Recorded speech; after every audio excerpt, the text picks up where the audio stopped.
Welcome back to Starched.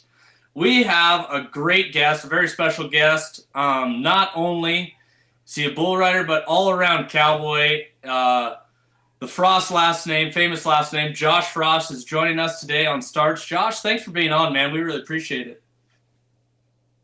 You betcha. Glad to be here. Yeah. Josh, just kind of give everybody, all of our listeners, a little bit of backstory, kind of where you're from and how you got started, and then we'll get into the nitty gritty a little bit later. I'm from Randolph, Utah. I grew up in a rodeo family.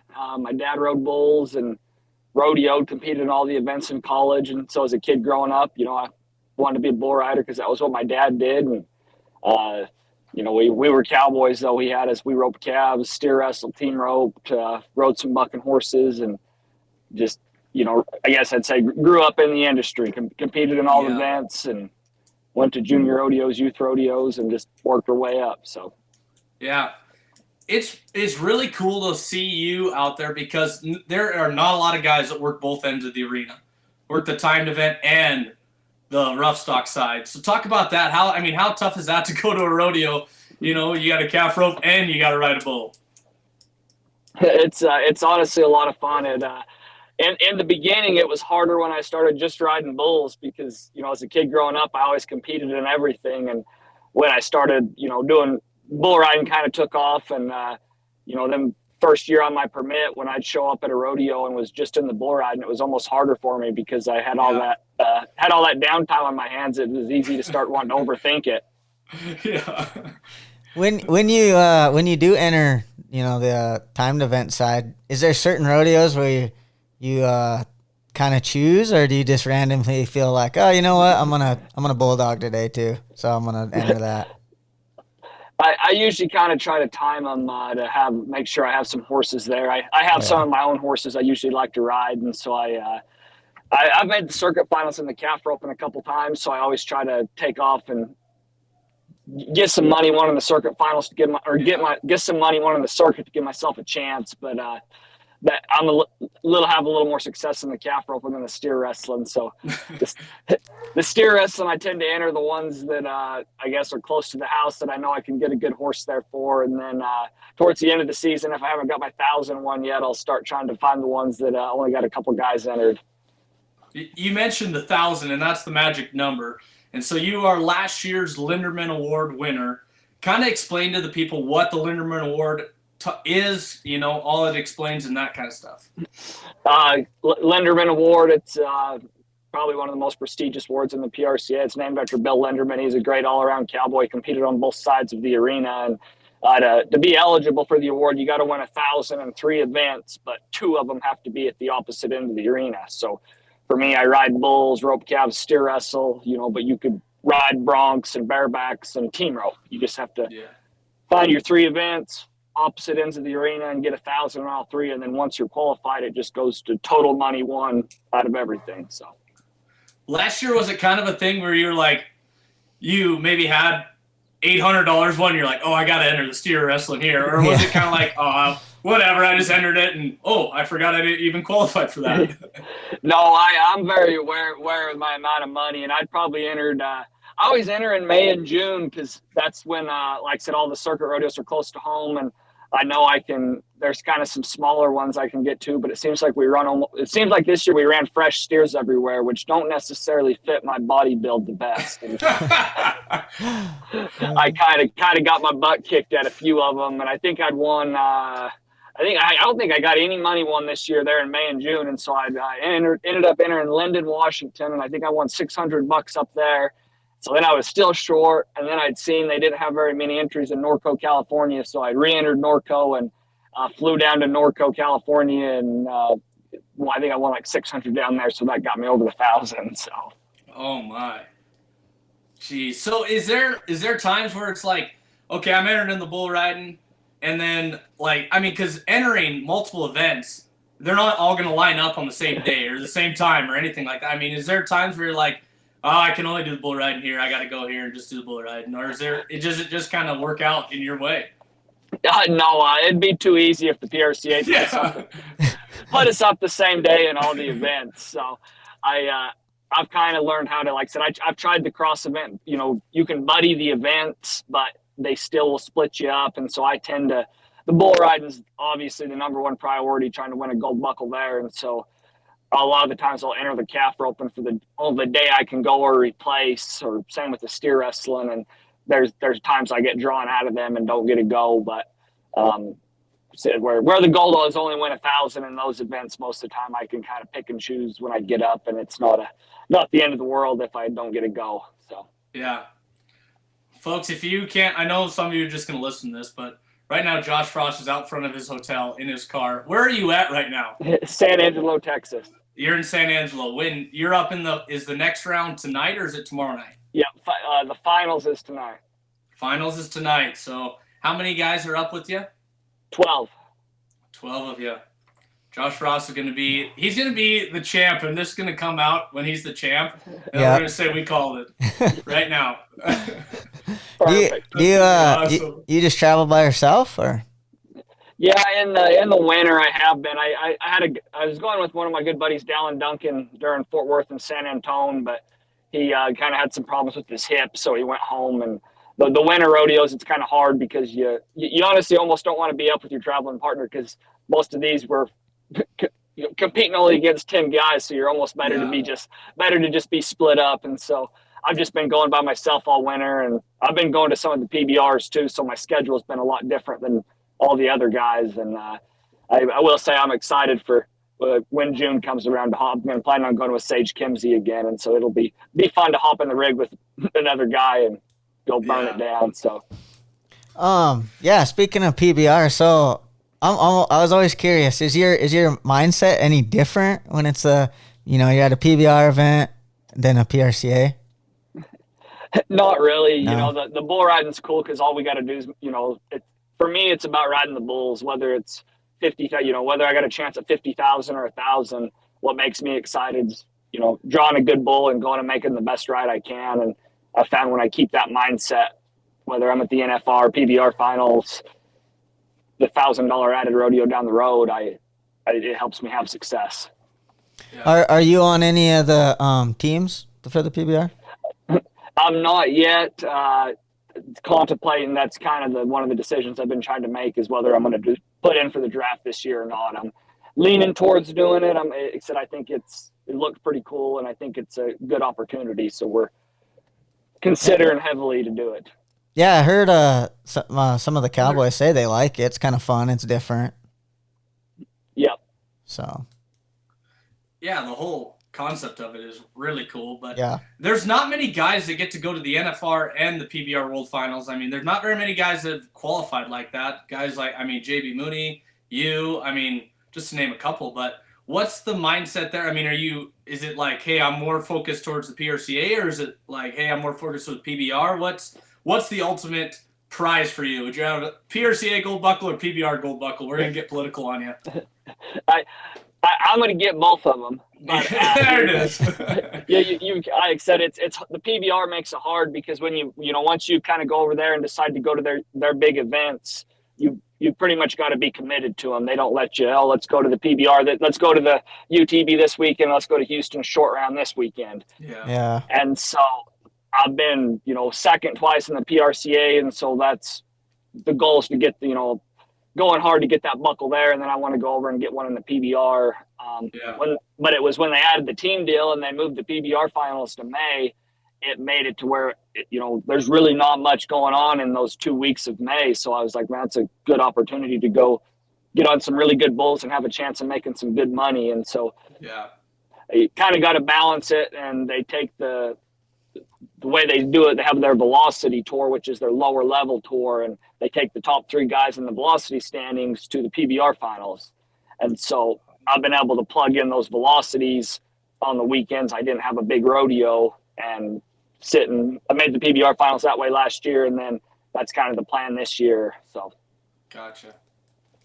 Is there, between all the bull riders, whether it be PRCA or PBR, is there, and this is kind of back to my question, but what is the epitome? Is it PBR? Is it PRCA? I mean, because I know this is political, and I know there's a big debate about it, because there's guys who are like, no, PRCA is the way to go, and then there's guys like, no, PBR, we're the best ever and stuff. So what is kind of the epitome of the bull riding gold buckles? You know, it's I would say they're kind of hard to compare. Being a guy that's done both, like if you win a gold buckle and eat, like I legitimately think we have 2 world champions in the bull riding because the challenges at each are significant. You know, and the PBR, the bulls are consistently better. You don't have to, which it's also a benefit. You don't have to get on those 18, 19 pointers that are shitting off across the arena. Right. Yeah. But they also get to go to the same place for 3 days every weekend. And, you know, so the bulls take a bigger wear and tear on their body, whereas I feel like the travel for the PRCA guys is taking a bigger wear and tear on their body. Sure. But, you know, you look at the top 3 in the PBR, and then you know, I feel like you line me, Sage, or Stetson up. Yeah. The top 3 in either association could switch and have success on, you know, either end of it, because like I said, both of them are a very accomplished world champion, in my opinion. Yeah, I would agree with you. It's 2 separate beasts. Yeah. Who or what inspires you the most? You know, it gets long every year, traveling, all that. I mean, you got to have a lot of inspiration to keep going. Honestly, you know, the gold buckles, you know, that's one of my goals. Been my goal since I was a little kid, and so that's something that's always, you know, what would world champion Josh do? You know, would he turn out of this rodeo, or where did he go? And then to take that a step deeper, you know, relays into my family. And, you know, I feel like I've got this short period, you know, 10, 15-year period to ride bulls and be able to make this kind of money. And so I always figure I could be sitting at home watching TV, or I could be out riding a bull somewhere. And I kind of treat it like, you know, my dad's always said, you know, if you compared it to a regular job, if you were working 40 hours a week, and he says this when I get bucked off, he's like, you know, if you're riding 60%, but you're still not doing your job 40% of the time, if you had any other job in the world, they fire you. Does the last name Frost ever get pressure? Ever feel pressure? Not anymore. You know, as a kid growing up, I'm dang sure that there was the stigma that I had to be good at riding bulls because my last name was Frost. And yeah. I do think that was partially what helped me be a good bull rider, was because with the last name, I felt like I had to be good, and that probably hurt me a little bit as of just, you know, being another kid that didn't have a big last name. There was the pressure from the other kids that I was expected to win, because I was expected to make the whistle because of my name. Yeah, I can see that. But the calves and the steers and the bulls don't care what your last name is. It took a lot of work as a kid growing up, and was lucky, you know, I was lucky that I grew up in a family that understood bull riding. And so, you know, we had calves and steers, and actually got to practice at the house. And that's, well, I guess more of a testament to my success than the last name, was the fact that, you know, if my dad didn't help us and didn't set us up for success, I would have just been, my legacy would be, hey, yeah, Lane's my cousin, but I can't make it past the end of the gate. Yeah. Yeah. You know, and you talk about, and we've talked about this a lot, you work in separate ends of the arena, but I've heard JB Mooney talk about this, and there's a lot of bull riders that can't even ride a horse. They don't even know how to saddle a horse, let alone ride a horse. But you're one of those guys that is just cowboy to the core. Does that help riding a horse and the balance and everything else, the motions and all that kind of stuff? Does that help towards riding bulls? Oh, it does a lot. Just, you know, even from a kid, we grew up doing horse 4-H and showing and learning the feel of animals, which, you know, bulls buck in leads the same way a horse gallops and a rider left lead. And, you know, once you've been on enough livestock, whether it's horses or bulls, you know, I can tell when a bull's about to switch directions or which way he's about to spin by which leg he's leading with. And that's something you can't teach. That's something that comes with feel and getting on thousands of bulls and riding thousands of horses. And Right. I want to talk about this. You're a Wrangler athlete, Wrangler-sponsored athlete, and Wrangler has such a huge. When people think of rodeo, in my opinion, they think of Wrangler. Like it's matter of fact. Yeah. Without getting political on people, but what does it mean to you to be a Wrangler athlete and leave that legacy? Because I think that's what Wrangler does so well, is it has those athletes that are leaving a legacy. It's just you hit it on the head. You think Wrangler, you think cowboy. It's similar deal as a kid growing up. I've wore Wranglers since I was 6 years old, and I'll even say here, I've tried the other clothes. I've wore cinches. I've wore, I wear Wranglers because they are honestly my favorite pair of pants, and I feel like they also look the most cowboy. You put on, I show up in my 13 WZs and I'm ready to go 90. Yeah, that's what goes 90. It's not Josh. It's the Wranglers. It's the jeans. Yeah. Starched jeans. So, starched jeans. Yeah. You're jeans. A starched man too, aren't you? I am. Yeah. It just looks so crisp. Always does. Cleaner. Better. Yeah. We talked about some legends and stuff like this. If you had to say your top 3 bull riders of all time, and you can put yourself up there if you want, but top 3 bull riders of all time, who are they? That is a hard one. I guess from guys I've studied a lot, like I think you got to say Jose Lemmy, Jess Lockwood, and Justin McBride. Yeah. So textbook. Yeah, dang sure a newer generation, but the things those guys have done in their careers and how explosive and exciting they've been to watch, and the rank bulls they rode were, that's how I want to ride bulls. Yeah. I think it would be fun to see some of those guys come to the PRCA side, and just to see how they would do it, which, they would probably do good, but, the whole traveling more, and sometimes, that gets to people too. Yeah.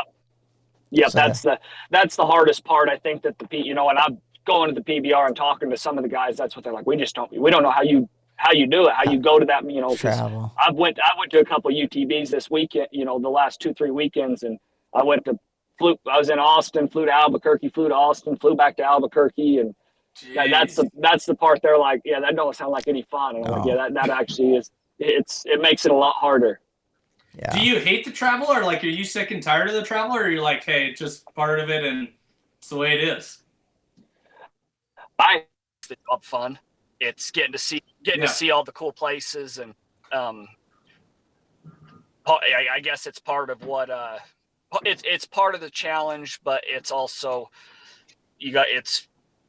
that's one of the reasons I tell people I love bull riding. I get to go to all these cool places that I've never been to before, and you meet all sorts of people, and you get to interact more with even with the fans and stuff at rodeos, like at the PBR, which I wouldn't say it's a nuisance, but there's sometimes at the PRCA rodeos that you're about to climb on your bull and some little kid walks over and is like, hey, could you sign my hat real quick? Yeah. Sure. Yeah, sure. Yeah, that is a for sure. That actually happens. Yeah. That's funny. I feel like the security at a PBR is a little tighter than at a pro rodeo. Yeah. Yeah, that was the other day at Albuquerque. I had some kid message me, "Hey, could I come back there behind the chutes with you to kind of see how the pros do it?" And I'm like, "Yeah, man, I don't think that's gonna fly over here." Like, hey, can I help pull your rope today? I was like, no. That's no joke. I went to a rodeo one time, and Weston Hartman had me spot him, and that's no joke back behind there. I thought it was always these guys just want to be a part of it, but I thought they were just messing around. Oh yeah, they just want to be seen on TV or whatever. But it's no joke. That thing, once it goes, I'm like, oh my gosh, get out of the way. But if you had, I think the fans want to know this. What is Josh Frost's guilty pleasure song? You're in the car by yourself. If you had a guilty pleasure song that you're like, man, I hope no one sees me sing along with this stuff, what would that song be? Oh, that's a hard one for me. Is it country? I'm not. I guess I wouldn't say I'm super music savvy. Like I follow my little brother and sister on the Apple Music, and so I just tend to play whatever they're listening to. But any Chris Ledoux song, I love old rock and roll. I listen to a lot of newer hip hop and rap too. I probably got one of the biggest variety playlist of anybody you've ever seen. Sirius XM, I listen to Channel 2, it's just like the new pop songs, and With how much I drive, I feel like you got to keep a wide variety of songs, or you can get burnt out on one thing pretty easy. Yeah. Josh is bumping "Flowers" by Miley Cyrus. Yeah. You just know it. You know he does. When you are traveling, do you ever stop, or is it like to sightsee or anything? Are you like, nope, A to B, I just got to get there, and then I'll do whatever while I'm there, but it's there? Not really. We so when me and my brother used to go together, we'd actually bought mountain bikes because we realized we'd been all over the country, and the only thing we had seen was the rodeo arenas in all these towns. Yeah. And so we'd got some mountain bikes and went out and actually got to see some of the country a little bit and got a little exercise out of the deal. But since we haven't went together, probably the most sightseeing I've seen the last year, like going with Sage, was probably we've seen a few more golf courses, but not the best tourist, I guess you'd say. Yeah, that's kind of how I am at times. I'm like, nope, I just want to get there early. Then when we're there, we can do whatever. But but not like this year, I plan on bringing my golf clubs more. So I'm like, actually do something instead of just sit at a rodeo arena. So and that way, my wife gets to, at least do something else. I guess. Yeah. I always tell her, I'm like, you're the driver. I'm just here, but. You go wherever you want. You're driving. What is it like traveling with Sage Kimsey? Best driver I've ever had, honestly. No, it was a lot of fun. Like I said, 2021 was the first year I'd went with him. I would say we were friends before, but not close. Like seen him at the rodeo, said hi to him. We were in college the same time, but not ever really somebody I hung out with or had ever even called up on the phone for anything. And he'd reached out to me in 2021, was needing another traveling partner, and we hopped in. And it's about like when you move in with a roommate, you tend to either like each other more, or after 3 weeks you're ready to kill each other. And traveling partners are kind of the same way, but we really hit it off. And he seems so serious all the time. He dang sure takes care of business at the rodeo, but it was funny when we hopped in, because he's like, like when you're driving, don't expect me to sit up here and talk to you. Like if when I drive, you go sleep, and when you're driving, I'm gonna be sleeping. And then, like I said, we kind of hit it off, and I don't think either of us hardly slept most of the summer. We sat there and talked to each other the whole time, and so it was pretty fun summer. It makes you ride better too sometimes, huh? Traveling with certain guys. Oh yeah, and that was I guess part of the appeal for me. When the 6-time champ of the world asked you to go rodeoing with him, it was like, I would. That's okay. I don't know what you're doing, but I need to start doing it, because he obviously knew how to enter and knew what he was doing, and that was in 2021, the year after Stetson had beat him, and so he wasn't wanting to leave any doubt in anybody's mind that he was the best. And so he knew he was going to need to rodeo harder than he probably had in the past. And I think that was what he seen in me, was that I was hungry and wanting to go. And because that winter of 2021, if they had a rodeo, I'd have entered it and was riding really well.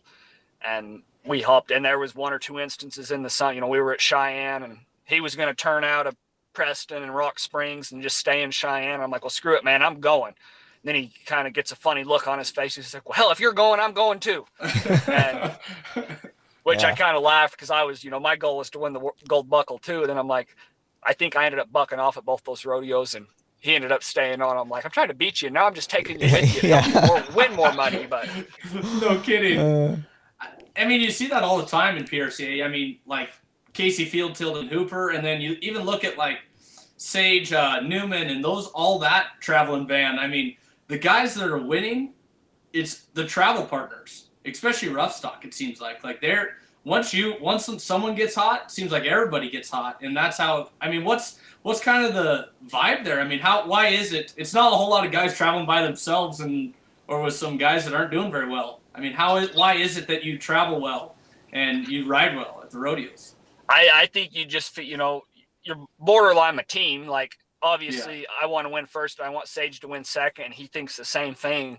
but it's part of being with an uplifting group of guys. And honestly, I feel like all those people you just mentioned, like, mediocrity is not okay. Like, Right. if you're going to be in the rig, we're all going to be winning. And it's just, that's the expectation when you show up at the rodeo, that everybody in that rig's going to be first, second, and third, or in the bull ride, and everybody in the rig is going to make the whistle. And it's kind of that attitude when your rig shows up, the stock contractor's thinking, son of a buck, my bulls are going to get rode tonight. Yeah. Are you? Oh, go ahead. Everybody's got to have a quirk.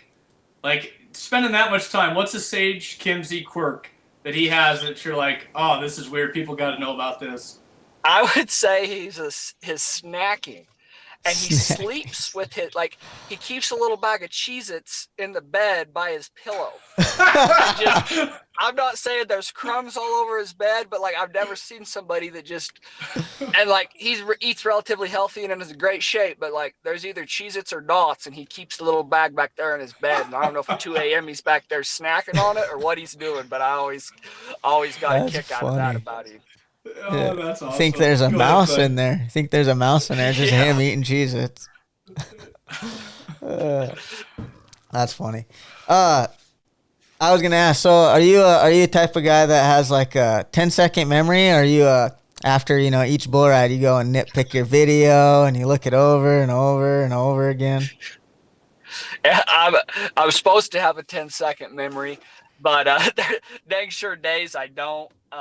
That's been something I've really worked on the last couple of years of, I kind of give myself 5 minutes afterwards. I like to watch my video right after, get my video as soon as possible, whether I was 90 points or got one jumped, and pick it apart. And I try to pick 2 things I did really good that I'm going to keep doing, and fix one thing. Hey, I want to do this a little better next time.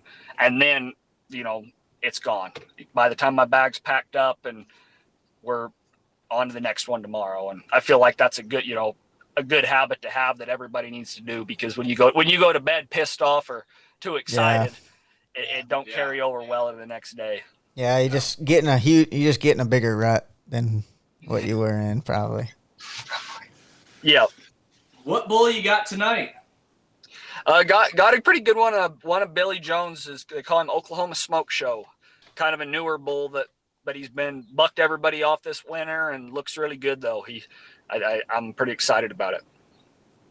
Perfect. What is there any bulls that are in the PRC or even PBR that you're like, you either wanna draw, you're like, I have to get that bull, I want to conquer it because he's bucked me off 7 times and I got to get on there, or is there somewhere you're like, oh my gosh, dude, I don't want this bull, get me out of here, like it's just impossible for me?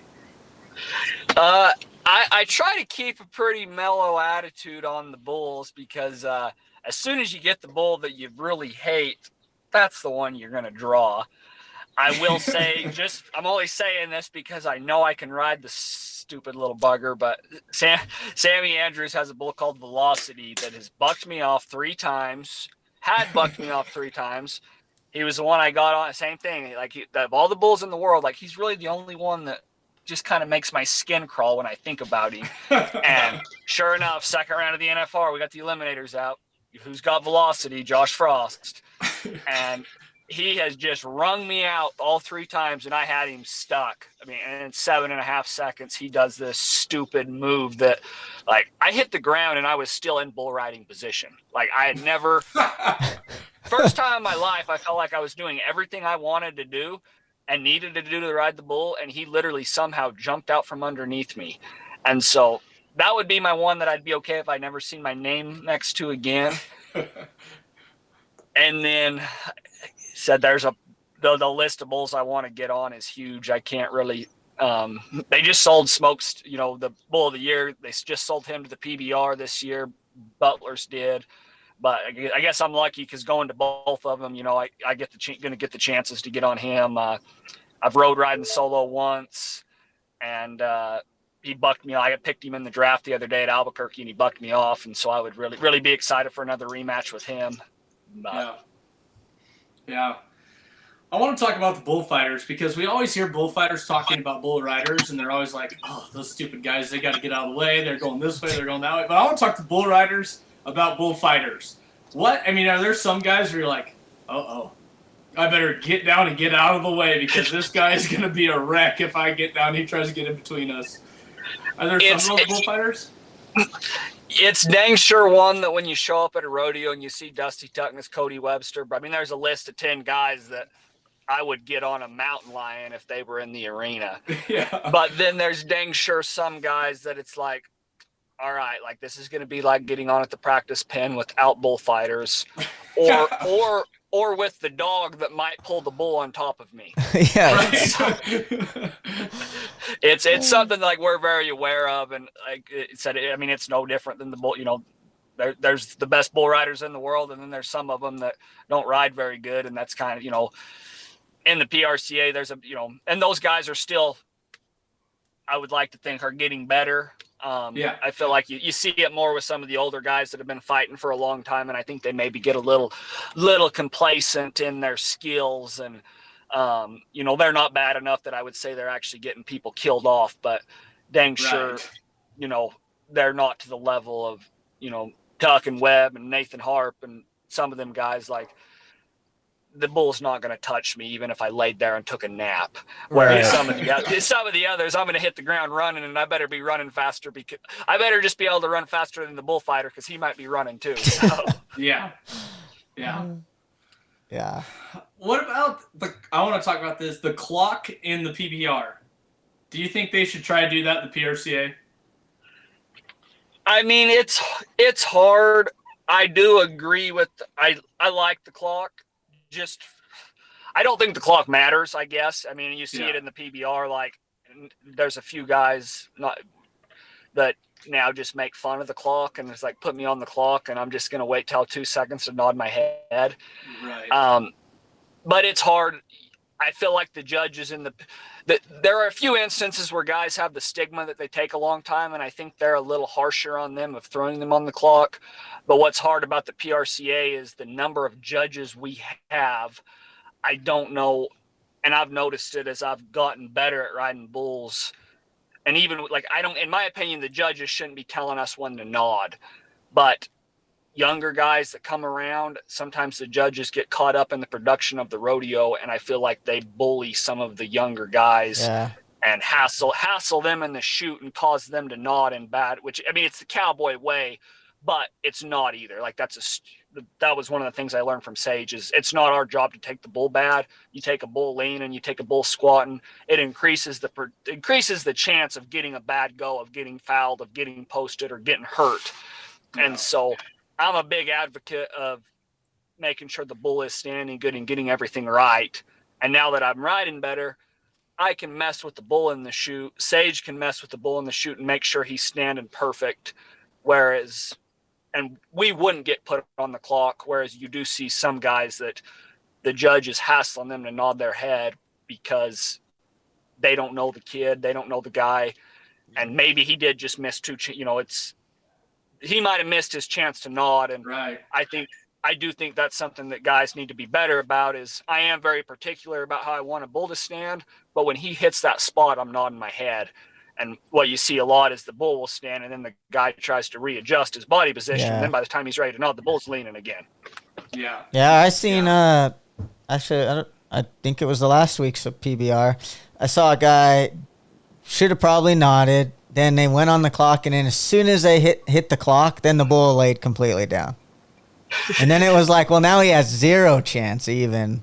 So I'm like, ooh, that's tough. Yeah, like, that could be a little frustrating. I get it when you hit the clock and then it's going, and now you've had some chances. But when you hit the clock and the bull goes straight down, now you're just out.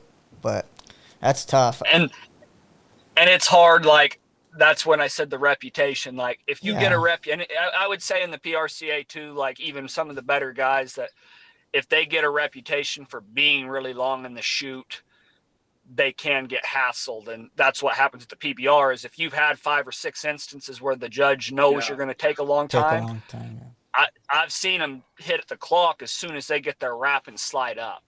And that can get dangerous because, you know, where I don't have that reputation, I might be able to slide up, and as soon as I hit the rope, the bull turns. Now they haven't put me on the clock and they took me off.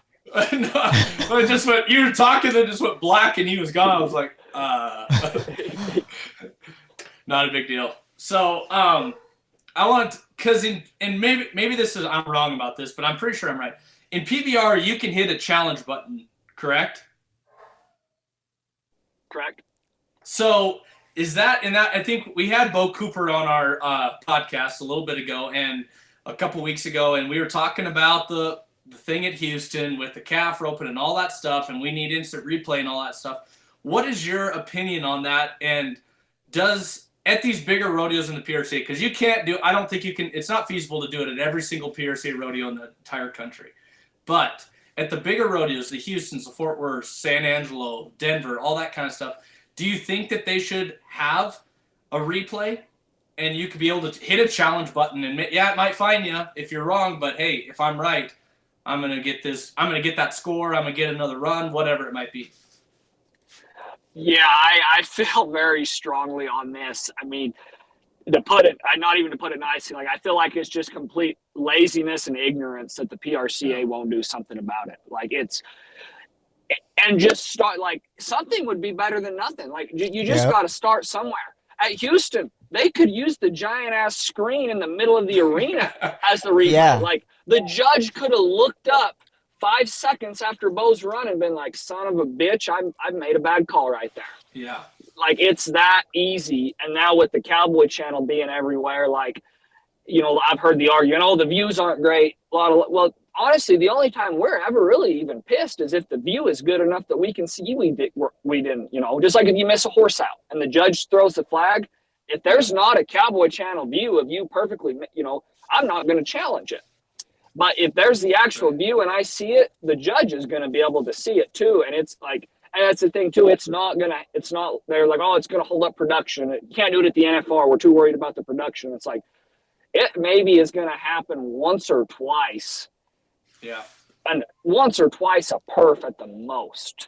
Yeah. And it's, I mean, they're costing guys that are trying to feed their families, make a livelihood. Like, especially at those big rodeos. Yeah, like you don't need it at Moab, Utah with 1,500 added. Like if you get the call wrong, I'm not going to be mad that I didn't win $700. But when you just cost me winning 50,000 because of like, and if I was the judges, I would be advocating for it because it covers their asses. 100%. I guarantee you that judge right there, that he would have been happy. Like he didn't want to make to make a bad call, and it was just the barrier had worked 500 times before, and without the replay, like I could see how he missed that. I mean, Bo was probably only an inch off the barrier in real time. It's kind of hard to pick that out. Like it'd be one thing if he was 2 foot off and was in the back of the corner when the barrier didn't break and the neck rope came off. But like it was a hair decision and cost the kid $50,000, possibly costing going to the NFR. Yeah. Well, and there's been instances of that. Yeah. Not to feed the fire for, timed event guys, but in rough stock, I mean, you guys, you could get another one, you know, I mean, if the bull fouls or something, you get another one. And bronc riding and bareback riding, you get a free roll. Hey, it didn't have the opportunity you thought it should, they're going to give you another one. You get a re-ride. Timed event, it's kind of one and done.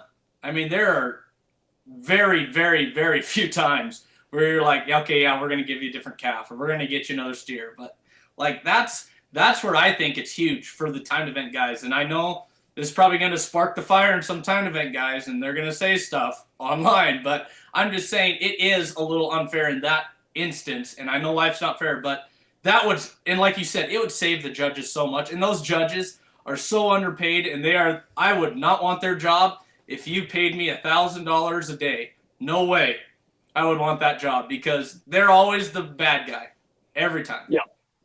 Well, that's what they signed up for, kind of, too, though. I mean, not so much signed up for to get, you know, maybe yelled at and stuff, but whether or not they're doing it for free or not, I mean, they're the judge. They got to make the best call. And replay would just help that. So I don't understand why, like what Josh said, like you're just being like kind of ignorant, you know, you're not even wanting to try it. Like, I mean, that's the part that just baffles me. I'm like you can try what's it gonna hurt? Yeah, like, it literally, what is it gonna hurt? Nothing to lose. Yeah. Like it's a win-win-win for everything. It's a win for the PRCA. It's a win for the judges. It's a win for the contestants. It's like, I know it, but it's cowboy tradition. We don't have replay. You get one shot and you're done. Yeah. It's the 21st century. Come on, you guys. Yeah, I'm like every sport. Like that's the only thing that makes me really mad is they'll try to compare. Like we always try to compare NBA, NFL. Like yeah, those are whole different deals. But at the end of the day, PRCA is the professional rodeo. So it's like, why don't you want to change for the better a little bit? You know, it's not like we're asking to change the whole dang thing. We're just asking for some upgrades. Yeah. It's really bad too when you have like at a Houston, you got the big screen. Yeah. Then they replay it back, and then the crowd sees it, knows that the judge is wrong, and the judge can't do anything about it. That's where it's really bad, and it looks bad on not only the judge, but it looks bad on the PRCA and the whole rodeo because it's like, oh boy, and it's like football. They'll replay it umpteen thousand times and show you and show you and show you, and yeah, I agree with you. I think it needs replay, especially at the big rodeos. Yeah. I mean, Cowboy Channel's there's whether you, like I said, you set a little screen over there and have the judge watch it on his freaking phone. Like it'd be so easy. Or even like I said, like at Houston, like just give the judge the ability to look up at the big screen and say, "Yep, I messed that." Or instantly switch it. Like Or same thing with a slap in the bull ride and the markouts where you see it a lot at the NFR. It's like there's gangster guys that have got flags thrown on them that when you look up and watch that, you're like, yeah, he even had that horse marked out. Like it would just give the judges a second chance to make the call. Like I said, they want to make the right call. They're not trying to screw the Cowboys. Well, no. Yeah, ultimately they're not. But, and it might seem that way only because when a Cowboy or somebody comes up to them, they're just like, get out of, I don't want to hear it. But, I mean, yeah, it's tough. I mean, I understand that, too, because if you start letting everybody come up to you and changing the call, then, then you shouldn't be doing it. But, yeah, I think at the end of the day, it's tough being a timed event fan, too, when they just don't, a calf could come out, fall down, and that's just the way it is. Like, you don't get a redo. Then nothing. And I don't know, I don't know what I would guess it's the PRCA that wouldn't approve it. Like, I don't know how the bull riders got re-rides approved for us. Yeah, because I have no idea. Like maybe the timed event guys just need to write up a rule proposal and say, hey, if my calf falls down, or or if I get figure out for a steer that sets up, like, because there are instances that it's being a timed event guy. I understand. Yeah, being both ends. Way harder than mine. Like if I make the whistle, they pay me even on a 60 point or 90% of the time. Like I've been entering the calf rope in the last couple of weeks, and I've made some of the best runs of my life, and I haven't won a check. Like, there's 150 of them entered, and 8 of them are going to be 7. And 8-6 just isn't good enough. Yeah, that's fast. They get fast nowadays. Yeah. There's a story that George Gibbs tells. And if he listens to this, I'm sorry, George, I'm telling your story, but it is so funny. So he made a call one time, and he was at a rodeo, and Ty Murray was riding. And Ty walks up to him and says, George, would it be a fine if I called you a dumb son of a bitch? And he goes, yeah, Ty, it would be. He goes, what if I think it? Well, I suppose I couldn't find you then. He goes, well, I think you're a dumb son of a bitch right now. Just stuff like that. I mean, that was one of my favorite stories from a judge I've ever heard. That's pretty funny. Yeah. Well, I can't remember. I didn't get the whole story, but I can't remember what exactly happened. But I think they only fine you $1,000 at the PBRs if you hit a judge. Hit a judge. J.W. Hart was flanking a bull, and the judge said something, and J.W. goes, well, it's only $1,000 fine if I was to hit you. And I'm like, really? Is that all it is? That is funny. That does seem very low. Just get a free fine. Yeah, it should be a lot more than $1,000. If you had to give some advice to maybe a cowboy that is, and we'll say bull riding first, and then maybe even calf rope, but someone that's on their permit, someone that's like, hey, I want to go, I'm dedicated, I want to do this, but I just need some advice to kind of take the next step. What is some piece of advice that you have for them? I think it goes for bull riding, calf, any event in the PRCA. Start small. I see it all the time. You get these permit guys that are buying an airplane flight to Florida because they're on their permit and they're trying, and it's like, don't go to Florida, enter your circuit rodeos. If you're on your permit, make it your goal to, depending on what level you're at, make it your goal to at least make the circuit finals. Yeah. That's a very small, very maintainable goal, and you're going to be able to probably get to 30 rodeos all within 6 hours of your location, and probably go to 2 or 3 a weekend. So you're not spending a bunch of money. You're getting the experience on the road, and kind of learning how things go. And then, let's say second, I went on my permit for 2 years. The second year on my permit, I started entering and I was winning. So then I started, I'm going to enter a few of these bigger rodeos that are close to kind of get my feet wet. But by that point in time, like I'd won 10,000 on my permit. And then that next year I was riding some better bulls and went to Greeley, went to Cheyenne, and kind of experienced the big stage before I bought my rookie card. But yeah, I see all these young guys all the time buy their permit, and within a month they're broke because they entered Woodstown, Piles Grove, New Jersey, and Kissimmee, Florida, and Spokane, Washington, all the same weekend. And it's like, don't mean to call you an idiot, but that's not the way you want to do it, because you can run out of money really quick rodeoing. But if you do it smart and build momentum, and then you're going to build your confidence too by going to those small rodeos and having little successes and get the qualifications up, so that by the time you get your card, you can go and really and set the goal to crack the top 50. You can get in the top 50 off qualifications on your permit. So rodeo hard enough on your permit in the circuit to get you 20, 30,000 one. And then that next year when you buy your card, you'll get in San Antonio, you'll get in Fort Worth, and be able to start the year off going to all the big stuff. What makes you, year to year, one of the top best riders? Is there, if you just had to somehow describe it, it might be saying, keeping my body in shape and being healthy and things like that, or how would you do it? Mindset or whatever, frost draws and stickiest stuff going keeps me tight on. There you go. I have to give my business a little plug right there. That's fair. That's fair. Honestly, I would just, I say I'm probably hungrier than any of the other guys. My career, I didn't start off super successful. I was 24 before I made my first NFR. I started, my rookie year was 2015, and what I was doing wasn't working. And so every year I had to work really hard to change stuff. I got on more practice bulls. I started working out, talked to the best guys, figured out what they were doing, and we just continued to get better. And, 2019, make my first NFR. And, in history, most of the time, once you make that first NFR, it seems like it's a breakthrough. And after that, you just keep making it. And well, for me, I make it and I buck off all 10 bulls, which is every bull rider, that's your worst fear as a bull rider, is get to the biggest stage and then feel like you don't belong because you can't even make the whistle there. Right.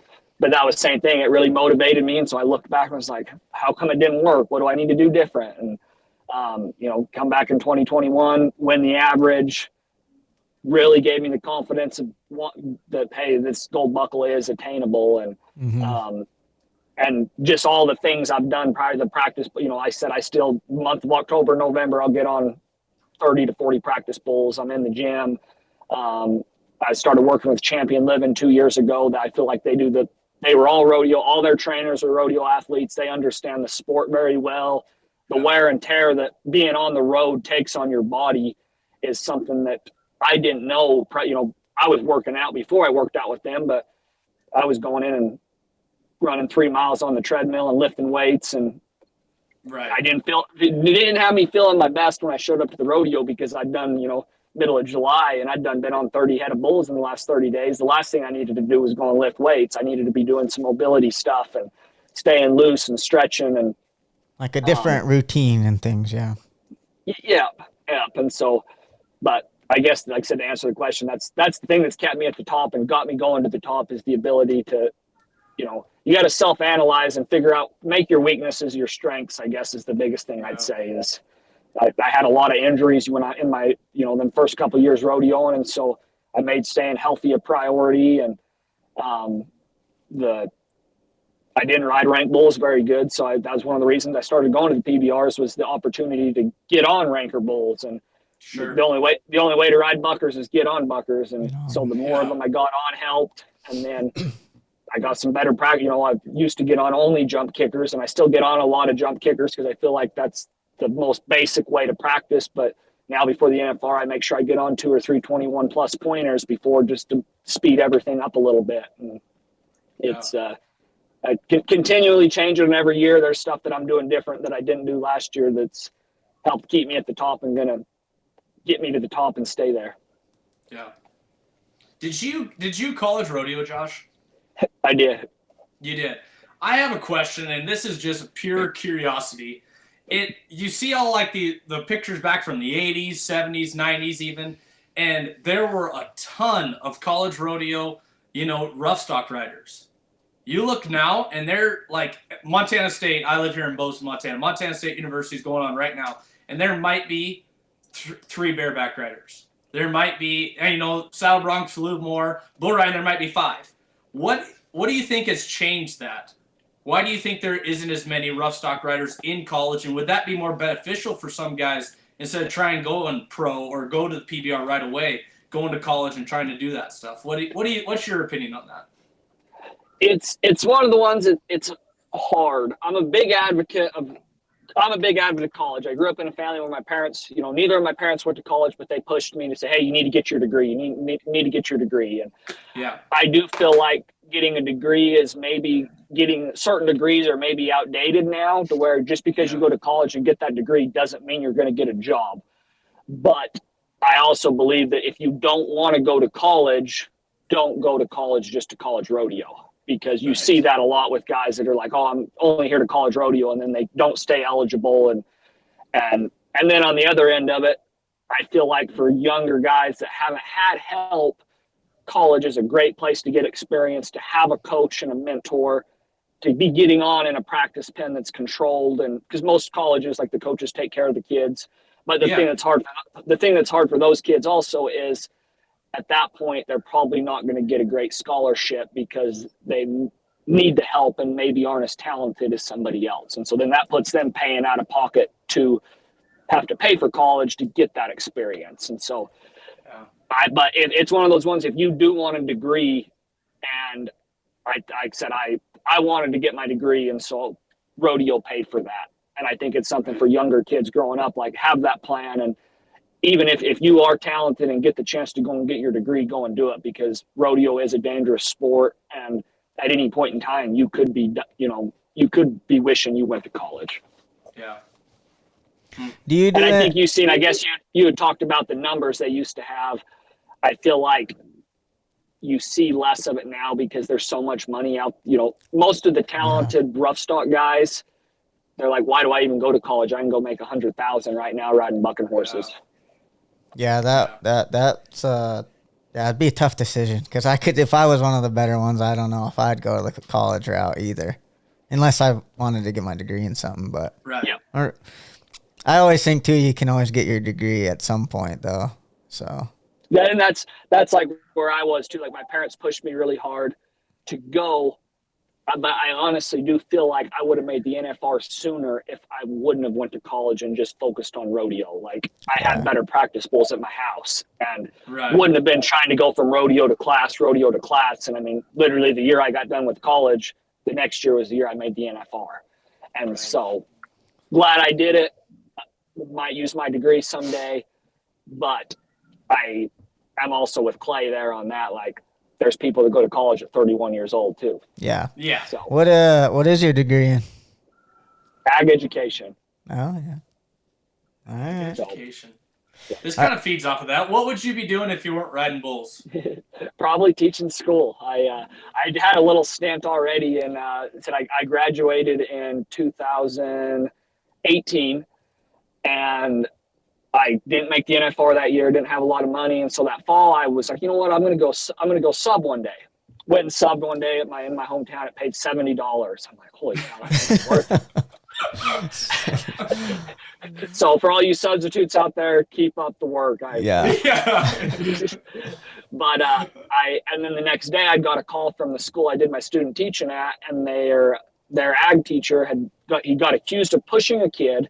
And so they wouldn't let him teach until he went to court to get, I mean, it was complete. Kid was trying to get money from the school. It was a terrible deal. Borderline could have ruined this guy's career. But so they needed, which it was ag mechanics and welding. like, and I told him, I was like, hey, like I need to be rodeo. Like I'm trying to rodeo though, trying to make the NFR. And he said, man, if you can be here at all, it's going to be better than another substitute because they can't take the kids out to weld. And so I was full time for 3 months. I started in October and taught from October to January, and the classes were mine. I ordered the metal. We were in the shop welding, ag mechanics. And so I actually got some firsthand experience with my degree, I really enjoyed it and I did love it. And so it was cool to see that I at least picked something I enjoyed doing, but it was still second to bull riding. And that was kind of one of my breakthroughs too. You know, they'd offered when I came, and I did really well. And the principal was like, hey, like the job's yours if you want it. Like if you want to be full time, like we'll keep you. And I called my dad and I was like, what should I do? And he just goes, you either need to take that job or start riding bulls better. I'm like, okay. Fair enough. All right, bulls. Yeah. I'll just ride better. It's fine. Yeah. It's that easy, guys. Just ride better. Just ride better. That's all you got to do. Yeah. You put that frost rosin on there and you'll be good. Yep. Well, sweet. I bet we better let you go. If you're up in San Angelo, you better get to it, and good luck, man. Thanks for coming on. You bet. It was great missing with you guys. Yeah, thanks so much, man. All right, we'll talk to you soon. You bet.